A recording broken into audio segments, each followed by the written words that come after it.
Hello students, welcome to the YouTube channel of Akbar Classes. Akbar Classes के YouTube channel में आप सबका स्वागत है। आप बोर्ड में देख सकते हैं कि आज हम क्या पढ़ने जा रहे हैं, क्या शुरू करने जा रहे हैं।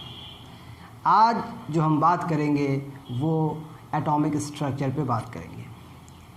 तो today's chapter is atomic structure. आज हम लोग पहला लेक्चर शुरू करेंगे एटॉमिक स्ट्रक्चर का। बहुत सारे बच्चे कमेंट सेक्शन में लिख रहे थे कि सर क्लास 8 के पियर्सन को शुरू किया जाए, एटॉमिक स्ट्रक्चर पढ़ाया जाए। So here I am with atomic structure.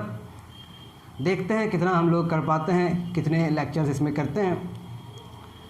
Atomic structure शुरू करने से पहले कुछ आइडियाज़ आपको होने चाहिए। Before starting this chapter you should know what is matter. Matter किसे कहते हैं ये आपको आना चाहिए। मैटर के डिफरेंट फिजिकल स्टेट्स क्या क्या होते हैं और उनकी प्रॉपर्टीज़ क्या होते हैं, that you should know already. और इस पर हमारे लेक्चर्स क्लास 7 के पियर्सन सीरीज में बने हुए हैं। अगर आपको नहीं पता है बेसिक आइडियाज़ तो you can go through all those lectures. अब उसके बाद आपको जानना पड़ेगा एटम्स किसे कहते हैं, मॉलिक्यूल्स किसे कहते हैं, और एटम्स और मॉलिक्यूल्स के बीच में डिफरेंस क्या है। ये सारी बातें हम क्लास 7 की क्लासिफिकेशन ऑफ मैटर के लेक्चर में अब तक कर चुके हैं। तो वहाँ जाके आप चीज़ें सीख सकते हैं, क्योंकि इस चैप्टर को शुरू करने से पहले हमें ये कुछ बेसिक आइडियाज़ जानना ज़रूरी है। पियर्सन ने भी यही रिकमेंड किया है कि before getting started this brand new chapter you should know matter and their properties and also you should know atoms and molecules. I hope आप सबको आइडिया होगा और ड्यूरिंग दिस क्लास हम थोड़ी बहुत बातें डिस्कस कर देंगे। तो शुरू करते हैं एटॉमिक स्ट्रक्चर। अब एटॉमिक स्ट्रक्चर हमें पढ़ना क्यों ज़रूरी है, एटॉमिक स्ट्रक्चर पढ़ना क्यों ज़रूरी है? क्योंकि एटम के अंदर जो एटम के अंदर जो सब एटॉमिक पार्टिकल्स हैं, इन पार्टिकल्स पे एटम की डिफरेंट एटम्स का बिहेवियर जो है डिपेंड करता है। उन पार्टिकल्स पर एटम का बिहेवियर डिपेंड करता है कि एटम किस तरह से बिहेव करेगा। That will be decided by the particles present inside an atom. और ये पार्टिकल किस तरह से अरेंज्ड हैं, यही आइडिया कहलाता है एटॉमिक स्ट्रक्चर। और इस लेक्चर सीरीज़ में हम बात करेंगे, ऐसा नहीं कि कोई वेल इस्टेब्लिश थ्योरी की बात करेंगे। हम लोग एटॉमिक स्ट्रक्चर के इवोल्यूशन को पढ़ेंगे। यू नो कि केमिस्ट्री धीरे धीरे इवॉल्व किया है और उस इवोल्यूशन के पीरियड में एटॉमिक स्ट्रक्चर की भी डिफरेंट थ्योरीज आई है और डिफरेंट एक्सपेरिमेंट्स हुए हैं, उसके डिफरेंट रिजल्ट्स आए हैं। और उन डिफरेंट एक्सपेरिमेंट्स को भी हम लोग स्टडी करेंगे, उन डिफरेंट रिजल्ट्स को भी स्टडी करेंगे। और उसके बाद जो डिफरेंट एटॉमिक थ्योरीज दी गई है उसको भी हम लोग स्टडी करेंगे।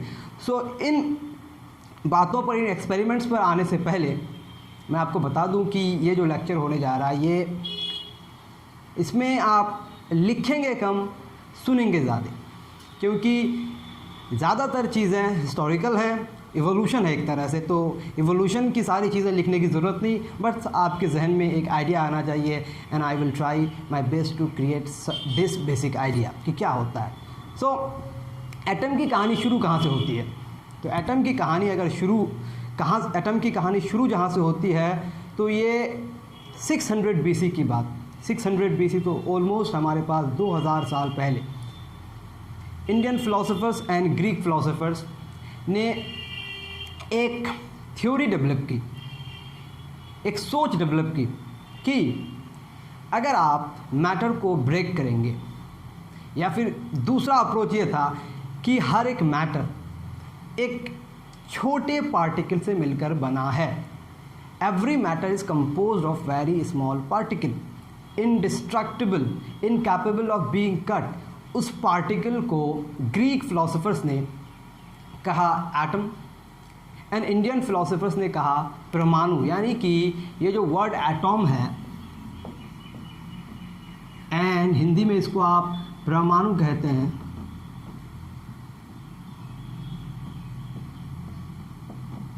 इसकी शुरुआत मॉडर्न केमिस्ट्री में नहीं बल्कि फ़िलॉसफी में ही हो गई है। कब? ये 600 BC के अराउंड। एटम ये ग्रीक फिलोसोफर्स ने ये बात की, और परमाणु ये इंडियन फिलोसोफर्स ने ये बात की। They were the pioneer of chemistry, क्योंकि ये आइडिया वहीं से शुरू हुआ 600 BC। तो कौन कौन से नाम थे इंडियन फिलोसोफर में? नाम थे महर्षि कन्नड़, महर्षि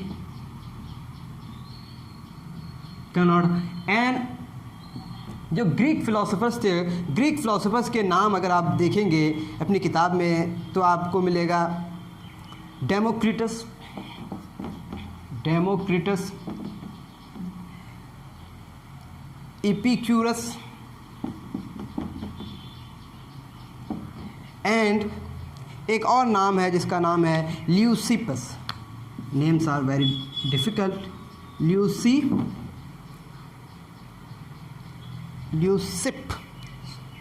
स्पेलिंग्स बड़े डिफ़िकल्ट हैं। LEUCIPP, LEUCIPP,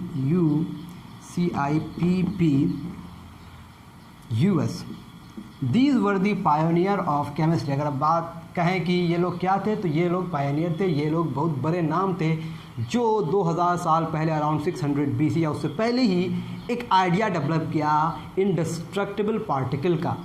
जब लोगों को ये भी पता नहीं था कि कौन सा मैटर किस तरह से डिफ़र करता है, मैटर क्या है, डिफरेंट एलिमेंट्स की डिस्कवरी नहीं हुई, किसी को कुछ पता नहीं, एटम के बारे में पता नहीं, मॉलिक्यूल्स के बारे में पता नहीं, कुछ एक्सपेरिमेंट्स नहीं, but they have a core idea कि सारे के सारे मैटर इनडिविजिबल इंडिस्ट्रक्टिबल पार्टिकल से मिलकर बने हैं।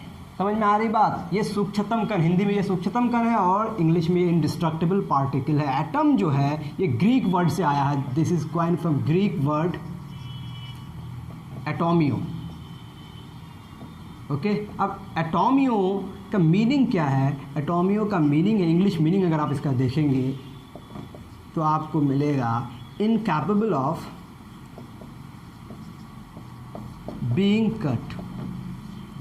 तो आपको आइडिया समझ में आ रहा होगा क्यों वर्ड एटम कहा गया है। हालांकि इस चैप्टर में हम लोग इस बात को बिल्कुल नहीं मानेंगे कि एटम को कट नहीं किया जा सकता है, ये बात बिल्कुल सही है कि कट नहीं कह सकता, लेकिन एटम के अंदर भी छोटे पार्टिकल हैं। तो इस एटम को क्या कहा गया था?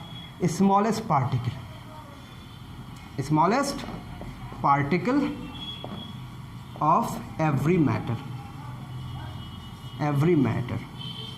और इसी बात को अगर आप हिंदी में बोलेंगे तो आप कह सकते हैं पदार्थ का, पदार्थ मीन्स मैटर का सूक्ष्मतम कण।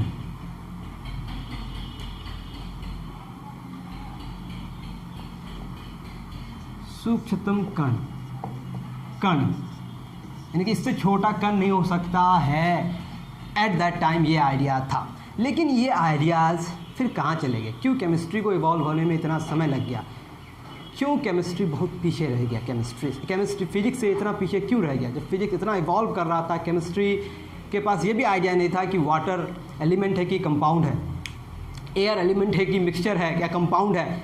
केमिस्ट के पास ये आइडिया नहीं था, मैटर को स्टडी करने का कुछ अप्रोच ही नहीं था उसके पास। Even they were studying different types of changes, कुछ बड़े बड़े डिस्कवरीज हो गए थे, डिफरेंट एलिमेंट्स हो रहे थे डिस्कवर, लेकिन जो बेसिक्स हैं कि सेम एलिमेंट के डिफरेंट एटम्स कंबाइन करके एक मॉलिक्यूल बना सकता है, जैसा कि एवोगाड्रो एक बहुत बड़ा नाम है, आपने सुना होगा। एवोगाड्रो ने कहा 1803 में कि जितने सारे एलिमेंट्स हैं, सब तो नहीं, कुछ एलिमेंट्स के एटम्स खुद कंबाइन होकर मॉलिक्यूल्स बना सकते हैं। यानी कि एक मॉलिक्यूल का अपना,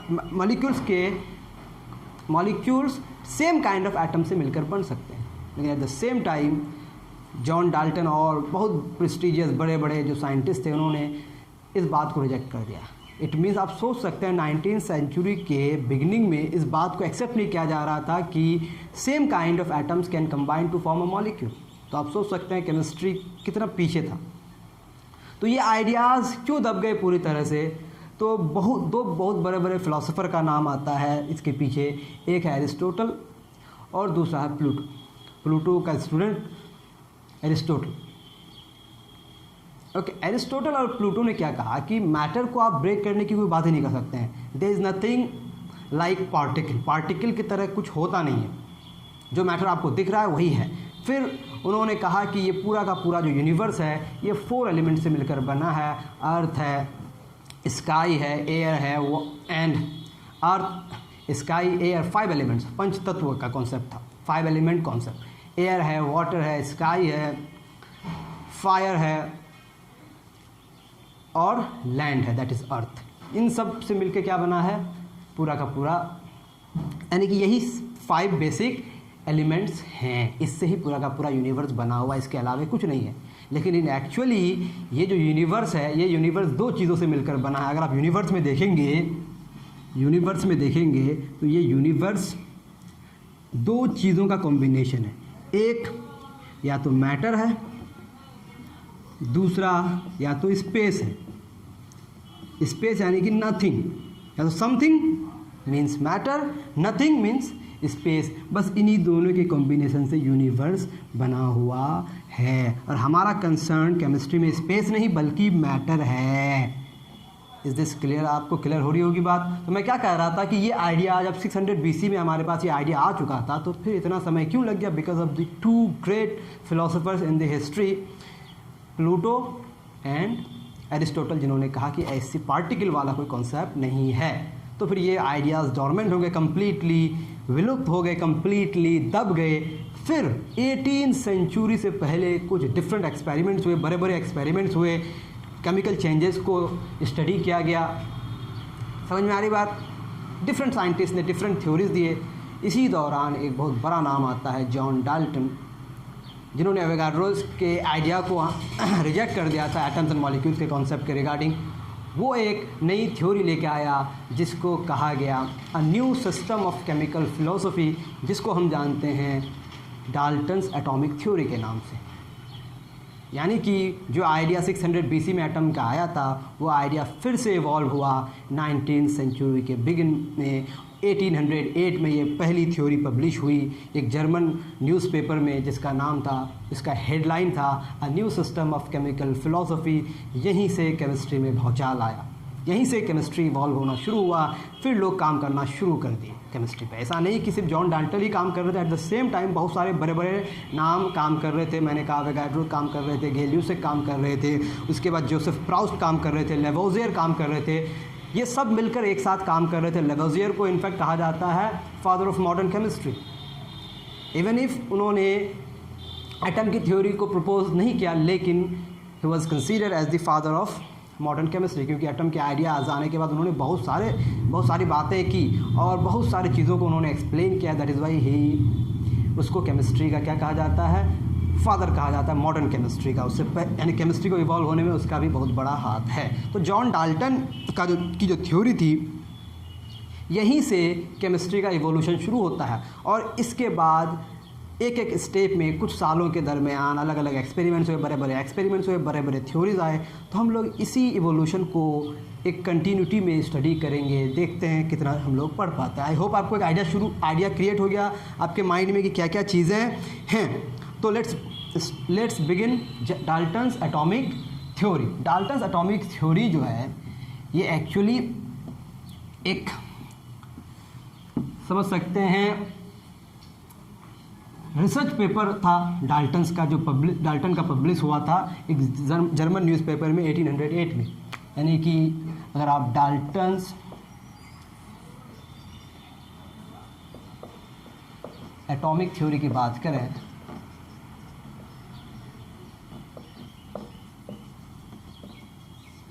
ये एक्चुअली क्या है, a new system of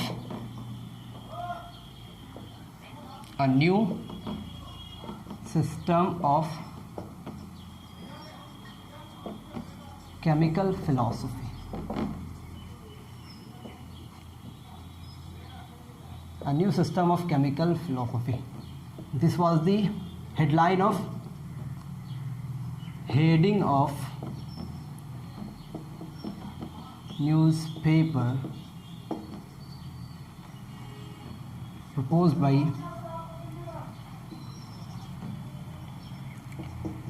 John Dalton in 1808. Okay, मैं फिर से कह रहा हूँ कि एटम का आइडिया 600 BC में आ गया था, लेकिन इसको फिर से इस पर एक्सपेरिमेंट्स करने के बाद जॉन डाल्टन ने अपनी एक फिलोसफी लाई, अपनी एक थ्योरी लाई, जिसको हम लोग डाल्टन एटॉमिक थ्योरी के नाम से जानते हैं, जिसको आप a new system of chemical philosophy भी कह सकते हैं। ओके, अब ये जो डाल्टन एटॉमिक थ्योरी है ये किस पर बेस्ड था? ये आइडिया, इसमें जो बातें उन्होंने की अपने रिसर्च पेपर में, तो इसके पीछे जो ड्राइविंग फोर्स था वो क्या था? वो था based on laws of chemical combination, laws of chemical combination. इसका मतलब डाल्टन एटॉमिक थ्योरी के पब्लिश होने से पहले हमारे पास केमिकल कॉम्बिनेशन के कुछ लॉज ऑलरेडी इस्टेब्लिश थे, और ये लॉज आज भी सही हैं, यानी कि ये बहुत बड़ा काम था केमिस्ट्री के फील्ड में। ये लॉज क्या क्या हैं? तो सबसे पहला जो लॉ है, द ग्रेटेस्ट लॉ, वो है law of conservation of mass, law of conservation of mass, conservation of मास। इसको लेवोजियर साहब दिए, this was propose by Lavoisier, Lavoisier. दूसरा जो है बहुत ही इम्पोर्टेंट, वो है लॉ ऑफ कांस्टेंट प्रोपोर्शन। हम इसको बाद में स्टडी करेंगे, बस मैं लिख रहा हूँ कि what were these laws. Law of constant proportion, this was given by, I hope कि Joseph Proust, Joseph Proust. And the third and very very important, इसके अलावा और भी लॉज आए थे, लेकिन जितना रिकॉग्निशन इन लॉज को मिला बाकी को नहीं मिला, ये था law of multiple proportion, law of multiple proportion.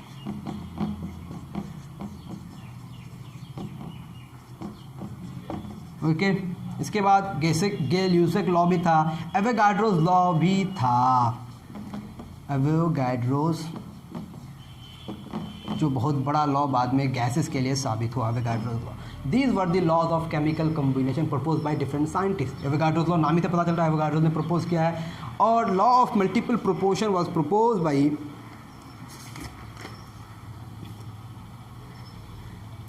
This was propose by John Dalton itself, John Dalton.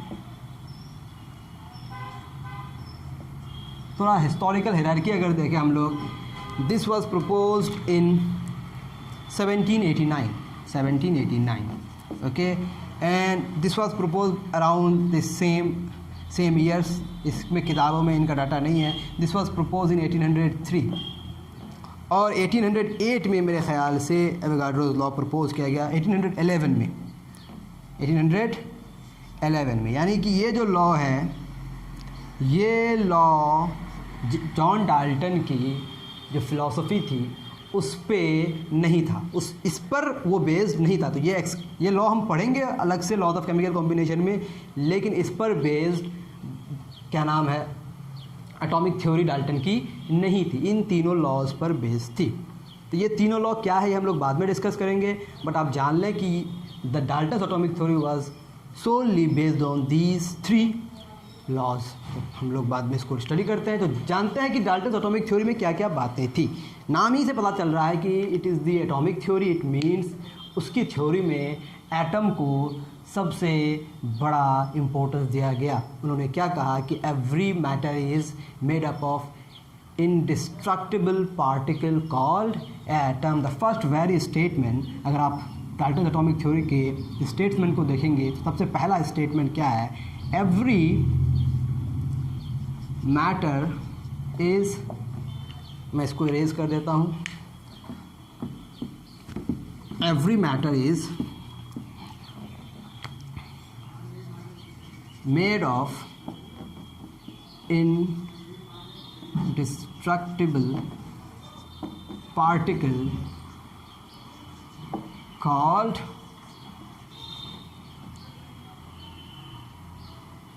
atoms। ठीक है, ये था basic idea. This was the first postulate Dalton atomic theory के। सेकंड वेरी पॉस्टुलेट, उन्होंने क्या कहा, जब Dalton atomic theory आई थी, एट दैट टाइम हमारे पास एलिमेंट्स और कंपाउंड्स के आइडियाज़ थे, साइंटिस्ट स्टडी कर रहे थे लॉज ऑफ केमिकल कॉम्बिनेशंस को, तो लोगों को पता था कि एलिमेंट्स अकेले भी हैं, एलिमेंट्स कंबाइन भी हैं। तो एलिमेंट्स अकेले भी हैं, एलिमेंट्स कंबाइन स्टेट में भी हैं। तो जब ये एलिमेंट्स कंबाइन करते हैं, जब ये एलिमेंट्स कंबाइन करते हैं या अकेले रहते हैं, एक एलिमेंट दूसरे एलिमेंट के साथ कंपेयर किया गया। ये मैंने बार बार कहा कि ये पूरा का पूरा जो थ्योरी है this was based on experiment. Experiment में कंपैरिजन होता है, एक्सपेरिमेंट्स होते हैं बहुत सारे लैब में, बहुत सारे एलिमेंट्स को लैब में ऑब्जर्व किया जाता है, उस पर एक्सपेरिमेंट किए जाते हैं, तो उसके बाद जो रिजल्ट आता है वो थ्योरी में आती है। तो जो दूसरा स्टेटमेंट था वो क्या था कि एक एलिमेंट के एटम दूसरे एलिमेंट के एटम से बिल्कुल डिफरेंट होगा, they can never match in properties, उनकी कोई भी प्रॉपर्टी आपस में सिमिलर नहीं होंगी। ये बहुत सिंपल लग रहा है, लेकिन एट दैट टाइम जब आपको एटम्स के बारे में आइडिया नहीं है, आप कैसे डिस्टिंग्विश करेंगे एक को दूसरे से? आपको कलर सेम दिख रहा है, आपको हार्डनेस सेम दिख रहा है, तो आप कह सकते हैं कि they may have same atoms, but at that time उन्होंने एक बहुत बड़ा आइडिया दिया। इसकी वैलिडिटी कहाँ तक है ये हम बाद में डिस्कस करेंगे, लेकिन डाल्टन ने अपने एक्सपेरिमेंट के बेसिस पे कहा कि atoms of different element are different. This was the second, atoms of different elements are different in all respect, किसी भी प्रॉपर्टी को आप कंपेयर कर ले, दे कैन नॉट मैच, एक दूसरे के सिमिलर प्रॉपर्टीज नहीं हो सकती है। इसका मतलब ये हो गया कि एक ही एलिमेंट के सारे एटम्स क्या होंगे? सेम होंगे। एक ही एलिमेंट्स के डिफरेंट एलिमेंट के एटम्स डिफरेंट अगर होंगे तो एक सेम एलिमेंट के एटम्स सेम होंगे। तो कह सकते हैं हम लोग atoms of same element are identical. Identical मतलब exactly same, identical exactly same, identical in all respect. किसी भी प्रॉपर्टी को आप किसी एक एलिमेंट के सारे एटम के लिए अगर स्टडी करेंगे वो सारे के सारे इक्विवेलेंट होंगे। This was the third statement. And the fourth very statement, it is very very important. ये statement actually law of conservation of mass को डिफाइन करता है। इसमें क्या कहा गया कि जब भी कोई केमिकल कम्बिनेशन होगा तो इसमें पार्टिसिपेट कौन करेंगे? एटम्स करेंगे। And in this chemical reaction atoms can not be created nor be destroyed। तो क्या होता है जब कोई केमिकल कॉम्बिनेशन होता है? जब क्रिएट नहीं हो रहा, डिस्ट्रॉय नहीं हो रहा, बस ये एटम पार्टिसिपेट कर रहे हैं, नया चेंज हो रहा है, नया सब्सटेंस बन क्यों रहा है? क्योंकि इन एटम्स के बीच में नए ऑर्गेनाइजेशन हो रहे हैं। यानी कि reorganisation of in a chemical change, reorganisation of atoms take place. No atom is created, no atom is destroyed, only reorganisation of atoms take place. ठीक है, तो पहली बात, केमिकल रिएक्शन में पार्टिसिपेट कौन करता है? एटम करता है। ये एटम क्रिएट नहीं होते, डिस्ट्रॉय नहीं होते हैं। होता क्या है? ये एटम रीऑर्गेनाइज होता है। तो in a chemical reaction atoms participate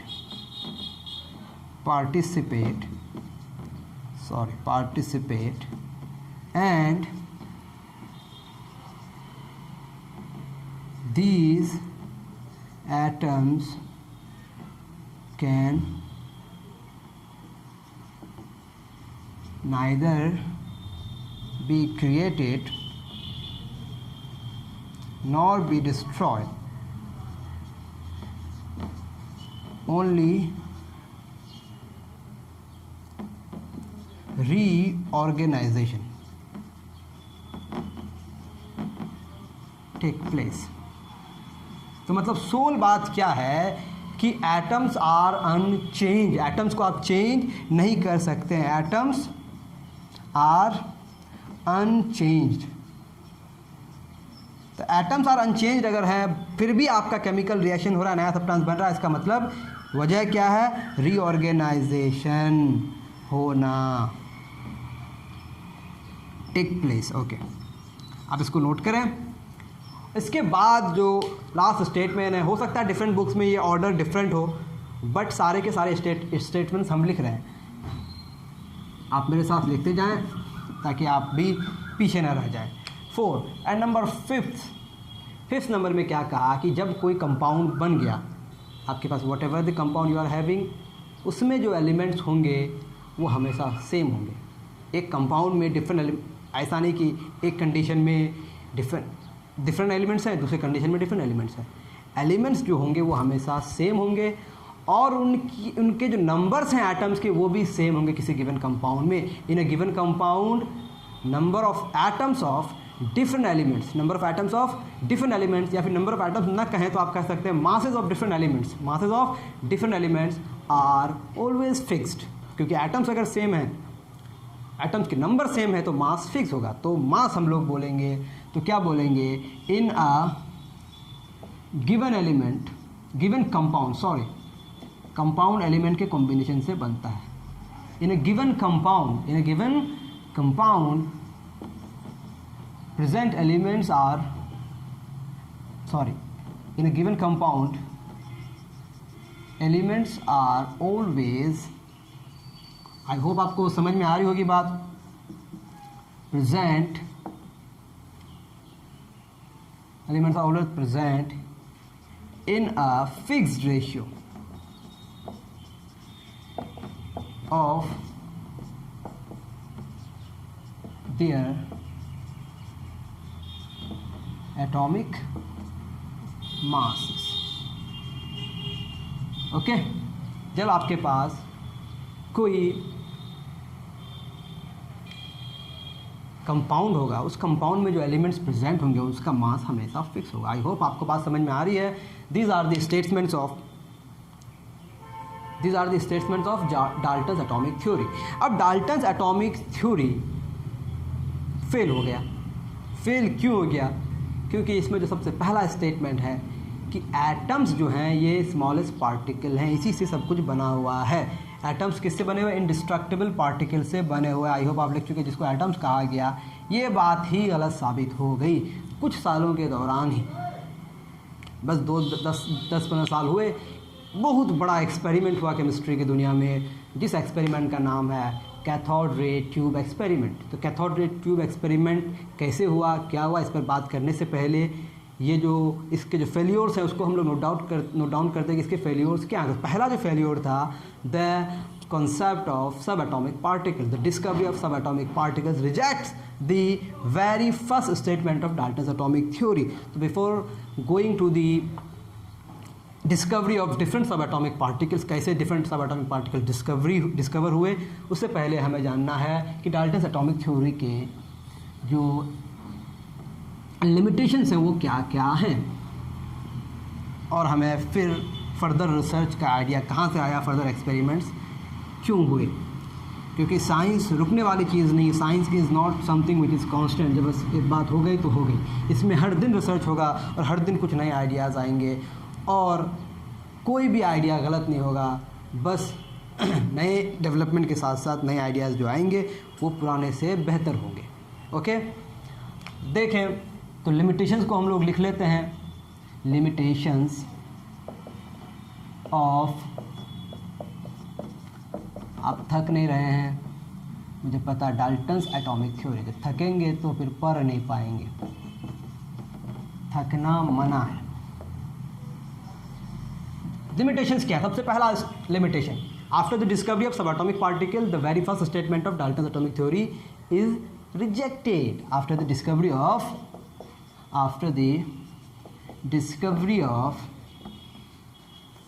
subatomic particles मतलब particles which are present inside the atoms.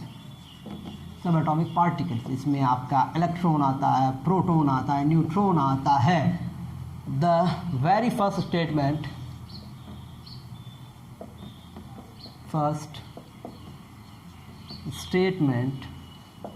Of DAT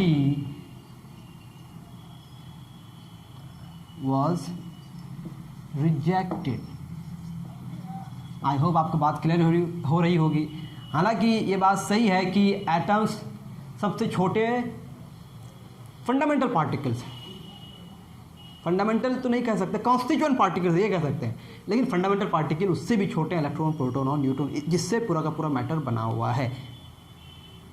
ठीक है, हालांकि इलेक्ट्रॉन, प्रोटॉन, न्यूट्रॉन अलग से कहीं एग्जिस्ट नहीं करता, एटम के अंदर ही सारी बातें हैं। तब भी एटम से छोटा कोई पार्टिकल अगर नहीं है तो ये पार्टिकल कहाँ से आए? जब ये पार्टिकल आ गए तो हमें एटम को अब स्मॉलेस्ट पार्टिकल नहीं कहना है। तो वो पहली बात। दूसरी बात, दो बड़े बड़े डिस्कवरी हुए उस दौरान, एक था आइसोबार्स, दूसरा था आइसोटोप्स। अब आइसोटोप्स, आइसोबार को समझने के लिए एटॉमिक स्ट्रक्चर को पहले अच्छे से समझना पड़ेगा, तभी हम बता सकते हैं। आइसोबार्स का मतलब डिफरेंट एलिमेंट्स हैं, डिफरेंट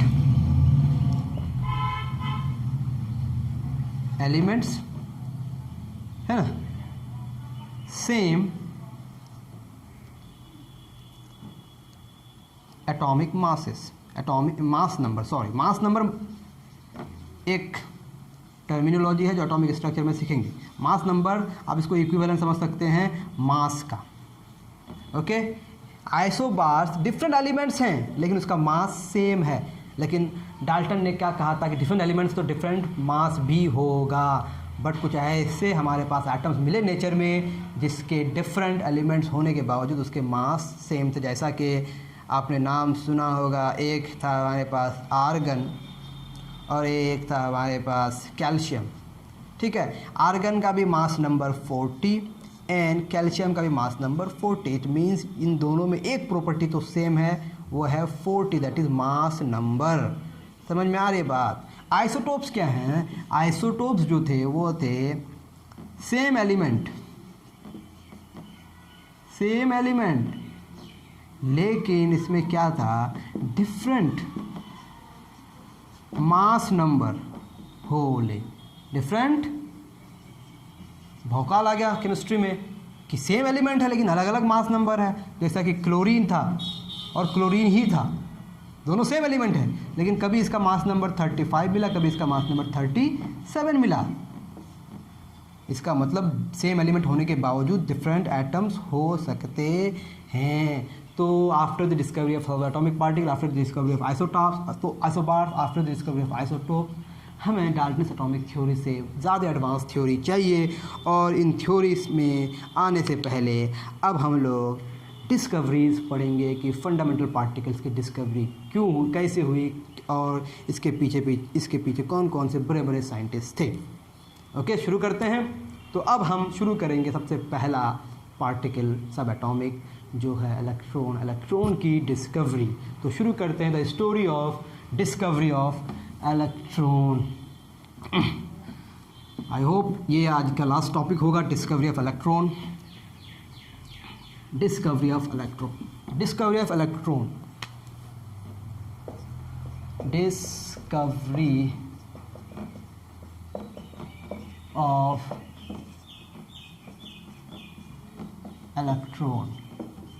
आप में से बहुत सारे बच्चे ऑलरेडी जानते होंगे कि इलेक्ट्रॉन क्या है। हम इलेक्ट्रॉन क्या है इसकी बात नहीं करेंगे, हम ये डिस्कवर कैसे हुआ उसकी बात करेंगे। तो इस डिस्कवरी तक जाने से पहले हमें जानना है एक बहुत ही भयंकर ट्यूब जिसका नाम है कैथोड रे ट्यूब। अब ये कैथोड रे ट्यूब के डिफरेंट वर्जन हैं। सबसे पहला वर्जन जिस पर एक्सपेरिमेंट करके देखा गया वो वर्जन था विलियम क्रूक्स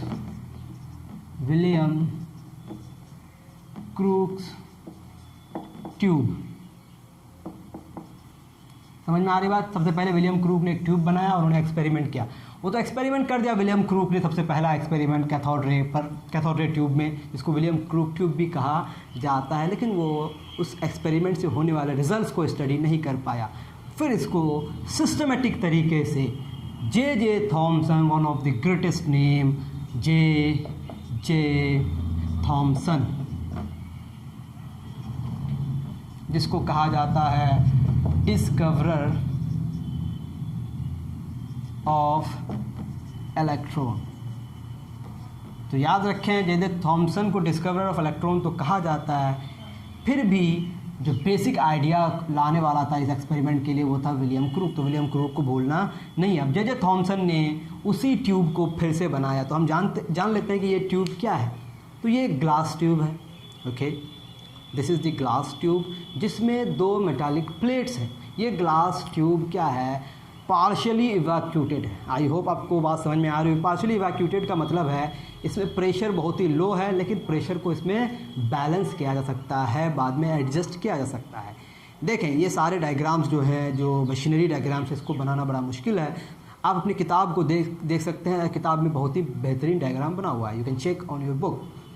तो मैं बस कहानी सुना रहा हूँ आपको। बस मैंने कहा था कि जो जितने सारे एवोल्यूशंस होंगे, डिस्कवरीज होंगे, उसको हम बस स्टोरी में पढ़ लेंगे। तो जो जे थॉमसन ने क्या बनाया, अपना एक कैथोड रे ट्यूब बनाया, which was a glass tube. इसमें 2 मेटल प्लेट्स थे उसके अंदर। ओके, जो बिल्कुल आइसोलेटेड था बाहर की दुनिया से। वो ट्यूब पार्शियली इवैक्यूटेड था। उसके अंदर एक कोटिंग थी, जिस कोटिंग का नाम था फ्लोरोसेंट स्क्रीन। ये फ्लोरोसेंट स्क्रीन क्या करता है, ऐसे इनविजिबल पार्टिकल को सेंस करता है। Fluorescent is a type of screen which sense invisible particle when those particle strike to that surface. For example, ये हमारा एक फ्लोरोसेंट मटेरियल है, स्क्रीन है। यहाँ से कोई पार्टिकल्स आ रहे हैं जो हमारी आंखें नहीं देख पा रही है, लेकिन वो पार्टिकल जब इस सरफेस पे आके स्ट्राइक करेगा तो ये सरफेस ग्लो करेगा। तो this was the property of fluorescent material. तो उसने अपने ट्यूब के अंदर, क्योंकि क्रूक साहब ने ये एक्सपेरिमेंट किया, लेकिन उसको बता नहीं पाया कि किस तरह से चीज़ें हो रही है। लेकिन जे थॉमसन ने उसके प्रूफ के लिए उस ग्लास मटेरियल के अंदर से एक फ्लोरोसेंट मटेरियल का कोटिंग चला, जिसको जिंक सल्फाइड स्क्रीन भी कहा जाता है। फिर उसके अंदर 2 मेटालिक प्लेट्स दिए, एक का नाम था कैथोड, एक का नाम था एनोड। 2 are the electrodes. ये बेसिक आइडिया है, ठीक है। अब उस पूरे के पूरे ट्यूब को बहुत ही हाई वोल्टेज के सोर्स से कनेक्ट कर दिया, बैटरी से, ऑलमोस्ट 11,000 वोल्ट, बहुत ही हाई अमाउंट ऑफ इलेक्ट्रिसिटी। और ट्यूब के अंदर गैस लिया गया और डिफरेंट गैसेस भी लिए गए। सिर्फ एक गैस पे एक्सपेरिमेंट नहीं किया गया, सारे गैसेस को बदल के किया। और जो मेटल प्लेट्स थे, कैथोड एंड एनोड्स, उसके भी प्लेट्स को बार बार बदला गया। यानी कि एक्सपेरिमेंट कई बार किया गया है। इवन आप कह सकते हैं हज़ारों बार इस एक्सपेरिमेंट को किया गया है, तब हमारे पास रिजल्ट्स आए हैं और तब हमारी डिस्कवरी हुई है इलेक्ट्रॉन की। अब इस हाई वोल्टेज सोर्स से कनेक्ट करने के बाद जब स्विच को ऑन किया गया तो क्या ऑब्जर्व किया जे थॉमसन ने देखा, अरे कुछ हो रहा है, ट्यूब ग्लो कर रहा है। ट्यूब ग्लो क्यों कर रहा है? क्योंकि देयर आर सम पार्टिकल्स जो कैथोड से निकल रहे हैं। क्योंकि मैंने आपको कहा कि 2 मेटल प्लेट्स हैं, इलेक्ट्रोड्स हैं, एक कैथोड एक एनोड है। तो कैथोड से कुछ रेज आ रहे हैं, कुछ रेडिएशंस आ रहे हैं जो एनोड की तरफ आ रहे हैं। अब जब उनको लगा कि एनोड की तरफ आ रहा, तो एनोड के प्लेट को उन्होंने परफोरेटेड किया, यानी कि एनोड में कुछ होल्स कर दी। तो एनोड के अपोजिट साइड में, एनोड के साइड में जो जिंक सल्फाइड स्क्रीन था वो ग्लो करने लगा। तो इस ग्लो से उसे पता लग गया कि there are some particle which are coming out of cathode. और इन्हीं पार्टिकल्स को उन्होंने फिर स्टडी करना शुरू किया। पहली बात तो इन पार्टिकल का नाम उन्होंने क्या दे दिया, इस कैथोड रे ट्यूब में एक्सपेरिमेंट के बाद, एक्सपेरिमेंट जो हुआ, इस एक्सपेरिमेंट के बाद सबसे पहले क्या दिखा, सबसे पहली बात जो थी, radiations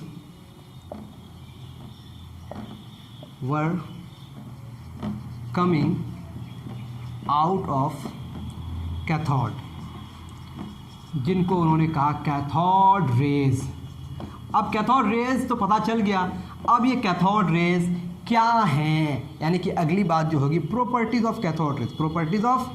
properties of cathode rays को थॉमसन एंड डिफरेंट साइंटिस्ट ने जो एक्सपेरिमेंट को बार बार किया और उसको स्टडी किया। यानी कि कैथोड की प्रॉपर्टीज ऐसे नहीं दी गई है, प्रॉपर्टीज ऑफ कैथोड रेज बहुत सारे एक्सपेरिमेंट्स के बाद दिए गए हैं। प्रॉपर्टीज ऑफ कैथोड रेज सबसे पहली प्रॉपर्टी। अब इस प्रॉपर्टी के लिए आपके बुक में जो एक्सपेरिमेंट दिया गया है, ये एक्सपेरिमेंट क्या है? ये एक्सपेरिमेंट है कि आपको कैथोड के सामने एक बहुत ही हल्का सा, बहुत ही पतला सा मेटल ऑब्जेक्ट लेना है हल्का सा, और वो रोटेटरी होना चाहिए, फ्री होना चाहिए, मूव कर, ताकि उसमें कोई भी स्ट्राइक करे तो वो मूव करने लगे, एक पैडल टाइप। तो जब एक्सपेरिमेंट फिर से किया गया तो पार्टिकल्स आ रहे थे तो वो घूमने लगा।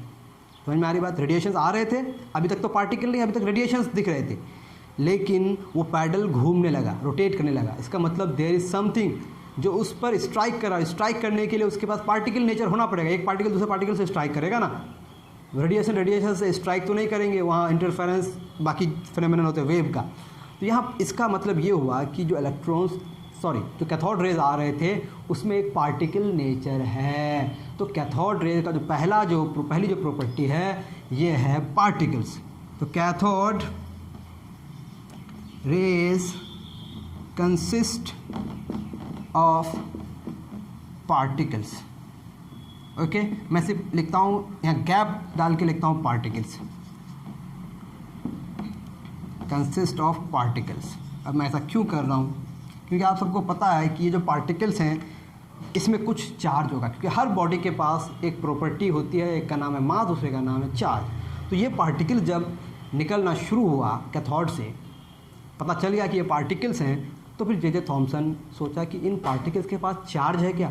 तो चार्ज के लिए उन्होंने एक इलेक्ट्रिक फील्ड अप्लाई किया, और उस इलेक्ट्रिक फील्ड में होते हुए जब कैथोड रेज को पास कराया गया तो पता चला उसके बिहेवियर से कि these particles are negatively charge particles. क्योंकि आपको पता है कि चार्ज के दो नेचर होते हैं, पॉजिटिव नेचर और नेगेटिव नेचर, और ये सब आपको पता होगा बेसिक नेचर ऑफ चार्ज में कि जो लाइक चार्जेस होते हैं वो एक दूसरे को रिपल करते हैं और अनलाइक चार्जेस एक दूसरे को अट्रैक्ट करते हैं। तो इलेक्ट्रिक फील्ड में जब उस फील्ड से होते हुए उसको पास कराया गया तो उसमें जो उस एक्सपेरिमेंट में जो ऑब्जर्व हुआ, उन पार्टिकल्स के बिहेवियर को ऑब्जर्व किया गया और पता चला कि these particles are negatively charge particles. समझ में आ रही बात? This particles are negatively charge particles. तो पहली बात कि वो पार्टिकल्स हैं, और ये पार्टिकल किस तरह के? Negatively charge particle. तो cathode rays consist of negatively charge particles, negatively charged particles. This was the first property, conclusion जो निकला। दूसरा कंक्लूजन क्या था? मैंने आपको कहा कि इलेक्ट्रिक फील्ड से पास किया, उन्होंने इलेक्ट्रिक फील्ड से भी पास किया एंड मैग्नेटिक फील्ड से भी पास किया, क्योंकि चार्ज बॉडीज जो है मैग्नेटिक फील्ड में भी बिहेव करता अकॉर्डिंगली और इलेक्ट्रिक फील्ड में भी बिहेव करता। तो मैग्नेटिक फील्ड से भी पास कराया गया एंड इलेक्ट्रिकल फील्ड से भी पास कराया गया। बोथ कंडीशन में ये डिसाइड हो गया, ये फाइनलाइज हो गया कि these particles are negatively charge particles. उसके बाद इस एक्सपेरिमेंट से ये भी पता चला कि जो पार्टिकल्स आ रहे थे डिफरेंट, ये पार्टिकल्स स्ट्रेट लाइन पाथ में आ रहे थे। समझ में आ रही बात? क्योंकि जब इलेक्ट्रिक फील्ड अप्लाई किया गया तो ये डेविएट कर रहा था अपने पाथ से, यानी कि इलेक्ट्रिक फील्ड के प्रेजेंस में जब वो ऐसे आ रहा है पार्टिकल, इलेक्ट्रिक फील्ड के प्रेजेंस में वो अपने पाथ से डेविएट कर गया। लेकिन जब इलेक्ट्रिक फील्ड नहीं था तो सीधा जिस जहाँ से ओरिजिनेट हो रहा था एकदम सीधा उसके ऑपोजिट स्क्रीन में आके स्ट्राइक कर रहा था और ग्लो कर रहा था। इसका मतलब वो स्ट्रेट लाइन में प्रोपगेट कर रहे थे। तो cathode rays consist of negatively charge particles and cathode rays, पहले हम लिख चुके हैं कि radiations were coming out of cathode. तो यहाँ प्रॉपर्टीज में भी लिख सकते हैं cathode rays were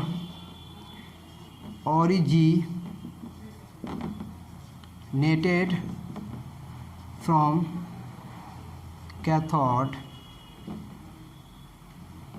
and propagate towards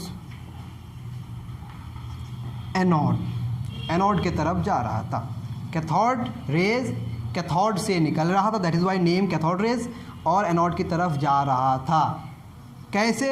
in a straight line path, straight line path, very very important. अब जो बहुत ही इंपॉर्टेंट रिजल्ट था कैथोड रेज से रिलेटेड वो क्या था कि कैथोड रेज एक्सपेरिमेंट को, यानी कि इस ट्यूब के अंदर डिफरेंट टाइप्स ऑफ गैसेस लिए गए, हर केस में जो उनकी प्रॉपर्टी को डिस्कस किया गया। जे थॉमसन ने एक बहुत बड़ा काम किया, वो क्या था कि उन्होंने डिफरेंट गैसेस लिए, डिफरेंट इलेक्ट्रोड्स लिए, डिफरेंट मेटल्स लिए, सबको बदलने के बाद उनको एक रेशियो मिला जिसका नाम था charge by mass ratio.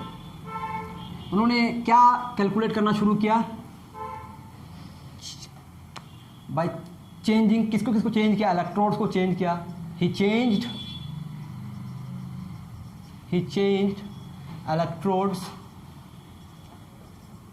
Gas inside the tube, ठीक है, इलेक्ट्रोड्स को चेंज किया और gas inside the tube change किया, दोनों को बार बार चेंज किया और उन्होंने एक रेशियो निकाला, किसका ratio, ratio of charge by mass, यानी कि इलेक्ट्रॉन का जो चार्ज था, ठीक है, और इलेक्ट्रॉन का जो मास था, मास ऑफ इलेक्ट्रॉन, ठीक है। ई किसको रिप्रेजेंट कर रहा है, charge on an electron, simple charge on electron